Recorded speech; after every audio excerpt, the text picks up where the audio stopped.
The question I got asked is this: in Google Workplace email, how do we get rid of that ridiculous "be cautious about sharing sensitive information" alert? I'm going to talk about it. I'm going to show you how to manage it in this video, but before I do, hit that subscribe and notify button because I create all these videos for you.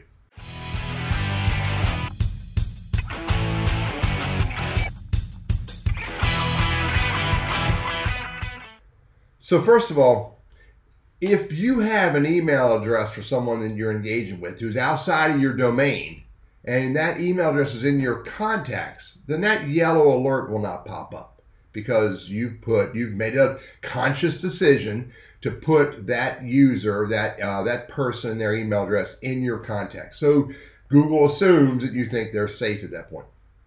However, if that email address is not in your contacts, then Google may, doesn't always, but may show that alert and let you know that that person is not in your domain. And your domain means that they don't have the same email address that you have. So how do we get rid of this? Well, the domain manager has to do this from the control panel. Let me show you the steps. So from the control panel, you go to Apps. Under Apps, you go to Google Workspace. Then you go over to Gmail. Then you scroll down to End User Access. And right here at the bottom, Warn for External Recipients.